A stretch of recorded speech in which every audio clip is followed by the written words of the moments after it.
اللهم صل على محمد وآل محمد اللهم صل على محمد وآل محمد اعوذ باللہ السمیع العلیم من الشیطان اللعین الرجیم بسم اللہ الرحمن الرحیم الحمد للہ رب العالمین والصلاة والسلام علی عبادہ الذین اصطفیٰ اما بعد الحمد للہ الاول بلا اول کان قبلہ والآخر بلا آخر یکون بعدہ الذی کثرت عن رعیتہ ابصار الناظرین وعجزت عن نعتہ اوہام الواصفین اللہم صل علی محمد و آل محمد۔ محترم سامعین السلام علیکم ورحمۃ اللہ وبرکاتہ۔ محترم سامعین، آپ نے صحیفہ سجادیہ کے عنوان سے جس سلسلہ گفتگو کو شروع کیا تھا، اسی سلسلے کو بڑھاتے ہوئے آج ہم صحیفہ کاملہ کی پہلی دعا کے چند افتتاحی کلمات آپ کے سامنے پیش کرنے کی کوشش کریں گے، جس میں مولا فرماتے ہیں الحمدللہ الاول، حمد ہے اس ذات کی کہ جو ایسا اول ہے جس سے پہلے کوئی اول نہ تھا، والآخری بلا آخرن، اور ایسا آخر ہے جس کے بعد کوئی آخر نہیں ہے، اور فرمایا کہ الذی کثرت عن رعیتہ ابصار الناظرین، وہ ذات ایسی ذات ہے جس کو دیکھنے والوں کی آنکھیں دیکھ نہیں سکتیں، اور فرمایا وعجزت عن نعتہ اوہام الواصفین، اور جس کی توصیف و ثنا بیان کرنے والوں کی وصف سے عاجز ہیں۔ اب بات یہ ہے کہ سب سے پہلی جو بات ہے وہ دیکھیں کہ امام نے دعا کو شروع کیسے کیا ہے۔ تو امام نے یہ سلیقہ بتلایا کہ دعا کا حمد الہی سے شروع کر کے فرمایا کہ دعا کی ابتدا حمد الہی سے ہونی چاہیے، اس لیے کہ اس ذات کی حمد و ستائش، کرم و فائض، اسی کے کرم و جود کے اعتراف کا ایک مظاہرہ ہے، اور اس سے پہلے کہ دعا سے پہلے حمد الہی کو شروع کرنا، یہی کیونکہ اس کے کرم و جود کی فراوانیاں اور اس کے احسان کی فرمائیوں سے جو تأثر دل پر طاری ہوتا ہے، اس کا تقاضا ہی یہی ہے کہ انسان کا ذات واجب کی حمد و ستائش کے لیے اس کی زبان سے اس کی حمد کے نغمے ابل پڑیں۔ اسی لیے مولا نے یہ طریقہ بتلایا کہ جب دعا مانگو پروردگار سے تو اس کی حمد سے شروع کرو، اور اس کے بعد یہاں پر ان ابتدائی کلمات میں مولا نے تین اہم ترین صفتوں کو خلاق عالم کے لیے پیش کیا ہے، کہ وہ ذات واجب کے لیے ایسی تین صفتوں کو ذکر کیا جو تنزیہ و تقدیس کے تمام جوہر سمٹ کر ان تین صفتوں میں ضم ہو جاتے ہیں۔ ان میں جو مولا نے پہلی صفت فرمائی کہ فرمایا کہ وہ ایسا اول ہے جس سے پہلے کوئی اول نہ تھا، اور ایسا آخر ہے کہ جس کے بعد کوئی آخر نہیں ہے۔ مطلب یہ ہے کہ وہ ایسا اول ہے کہ جس کے لیے کوئی نقطہ آغاز نہیں ہے، وہ ایسا آخر ہے کہ جس کے لیے کوئی نقطہ اختتام نہیں ہے۔ یعنی یوں کہوں کہ ذات واجب وہ ہے کہ جس کے لیے یہ نہیں کہا جا سکتا کہ وہ کب سے ہے اور کب تک ہے۔ تو جو ذات کب سے اور کب تک ان صفتوں سے مبرہ اور پاک ہو تو اسی کو واجب الوجود کہتے ہیں۔ اس کے بعد جو مولا نے دوسری صفت ذکر کی ہے کہ کثرت عن رعیتہ ابصار الناظرین، کہ وہ ذات ایسی ذات ہے جس کو دیکھنے والوں کی آنکھیں دیکھنے سے عاجز ہیں۔ اب یہیں سے یہ ایک دقیق ترین مسئلہ ہے رعیت خدا کا، کیونکہ مسلمانوں کا ایک گروہ ایسا ہے کہ جو اس بات کا عقیدہ رکھتا ہے کہ ذات واجب کو ہم قیامت میں دیکھیں گے،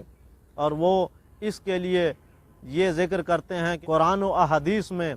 واضح طور پر ذکر کیا گیا ہے کہ پروردگار کا دیدار ہوگا قیامت میں، اور اس کے لیے وہ قرآن کی ایک آیت کے ایک لفظ کو پیش کرتے ہیں جو سورہ قیامت میں ارشاد ہوتا ہے وجوہ یومئذ ناظرۃ الی ربہا ناظرۃ، قیامت والے دن کچھ چہرے تر و تازہ و شاداب ہوں گے اور اپنے پروردگار کی طرف دیکھ رہے ہوں گے۔ لفظ ناظرتن سے انہوں نے استدلال کیا ہے، لیکن صرف ناظرتن کے لفظ سے رؤیت خدا پر استدلال کرنا بے بنیاد ہے، اس لیے کہ لفظ ناظرتن کے اہل لغت نے بہت سے معنی ذکر کیے ہیں، جن میں ایک معنی انتظار کا ہے، دوسرا معنی مہلت کا ہے، تیسرا معنی غور و فکر کا ہے، یہاں تک عبرت کے معنی بھی اسی ناظرتن کے معنی ہیں۔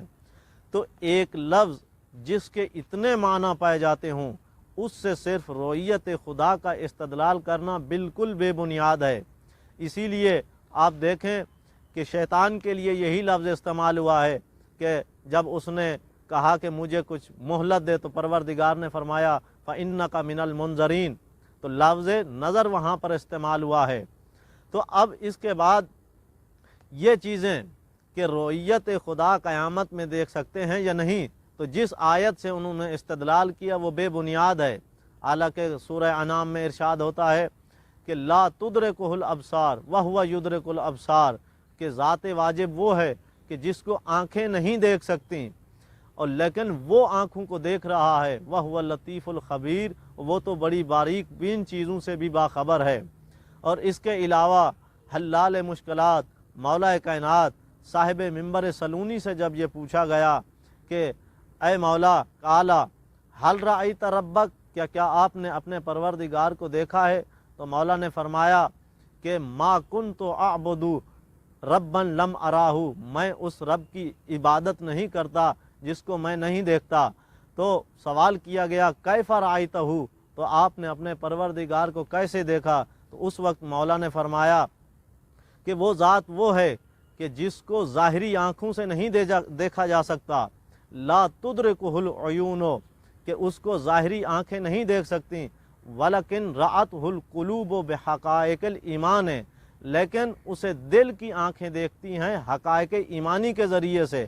تو قیامت میں کیونکہ ہر چیز ایک انسان کے سامنے واضح تر ہو جائے گی، تو اس ذات کے وجود پر وہی دلیل بن جائے گی کہ ہر چیز جب عیاں ہوگی تو پھر اس کے معنی نہیں ہو سکتے کہ ظاہری طور پر ہم اپنے پروردگار کو دیکھ لیں گے۔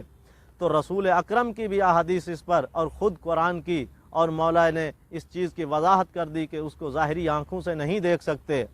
اب کوئی اگر یہ عقیدہ رکھ لیتا ہے کہ ہم اس ذات واجب کو اپنی ظاہری آنکھوں سے دیکھیں گے، تو دیکھنے کا تقاضا یہ ہے کہ وہ کسی نہ کسی جہت میں ہو، کسی نہ کسی جگہ پر ہو۔ تو جب آپ ذات واجب کے لیے دیکھنے کا تقاضا کریں گے تو اسے ایک جہت میں محدود کریں گے۔ تو تمام جہات میں سے جب آپ نے اپنے ذات واجب کو، اپنے خالق کو ایک جہت میں قرار دیا، تو اس کا مطلب یہ ہے کہ باقی جہات اس ذات کے وجود سے خالی مانی، یعنی اس ذات کا وجود صرف ایک جہت میں ہے، دوسری جہت میں نہیں ہے۔ تو یہیں سے اندازہ کیجئے کہ مولا نے اتنے بڑے دقیق ترین مسئلے کو صرف دعا میں، یعنی دعا میں آ کے ابتدا ہی میں ذکر کر دیا کہ وہ ذات ایسی ہے کہ جس کو آنکھوں سے نہیں دیکھ سکتے، بلکہ حقائق ایمانی کے ذریعے سے اس ذات کا وجود ہمیں تسلیم ہوتا ہے۔ یعنی جس کا ایمان جتنا بصیرت افروز ہوگا تو وہ ذات کے اوپر اتنا ہی یقین رکھے گا۔ اسی لیے مولا نے فرمایا تھا کہ لو کشف الغطاء لا مزددت یقینا، کہ اگر علی کے لیے آسمان ہائے کے تمام تر پردوں کو کشف کر دیا جائے، ہٹا دیا جائے، تو علی کے ایمان میں اضافہ ہونے والا نہیں ہے، اس لیے کہ مولا کے سامنے تمام اشیاء حقیقت واضح تھیں جو اس بات پر دلیل تھیں کہ وہ ذات واجب کے وجود پر دلیل ہیں۔ تو جو چیز دکھائی دیتی ہے تو وہ جہت میں ہوتی ہے، تو مولا کسی جہت میں خالق کو محدود نہیں کرنا چاہتے تھے، اور نہ یہ چیز ذات واجب کو پسند ہے۔ اسی لیے سورہ بقرہ میں بھی ارشاد ہوتا ہے کہ امت موسیٰ نے موسیٰ سے یہ تقاضا کیا کہ ہم اس وقت تک ایمان نہیں لائیں گے جب تک ہم اپنے پروردگار کو نہیں دیکھ لیں گے۔ تو اسی آیت کے فوراً فَأَخَذَتْهُمُ الصَّاعِقَةُ، جو ہی انہوں نے یہ تقاضا کیا کہ ہم اس وقت تک اللہ پر ایمان نہیں لائیں گے جب تک خالق کو دیکھ نہیں لیتے، تو فوراً ان کے اوپر ایک بجلی گھری جس کی وجہ سے وہ جل کر خاک ہو گئے۔ تو یہ رؤیت خدا کا تقاضا کرنا اور فوراً عذاب کا نازل ہونا، یہ اس بات پر دلیل ہے کہ اس کے دیکھنے کا جو بھی تقاضا کرے تو وہ ظلم ہے اور اس ذات کی طرف نقص کی نسبت دے رہا ہے۔ اگر مسلمان بھی یہی نظریہ رکھ لیں کہ رؤیت خدا پر کہ ہم خدا کو دیکھیں گے، تو ان کا حشر بھی امت موسیٰ جیسا ہوگا۔ تو لہٰذا اس بے بنیاد اور شرمناک خیال سے انسان کو مبرہ اور منزہ ہونا چاہیے۔ انشاءاللہ ہم اسی دعا کے سلسلے کو آگے بڑھاتے ہوئے مزید اس کے اوپر روشنی ڈالیں گے۔ والسلام علیکم ورحمۃ اللہ وبرکاتہ۔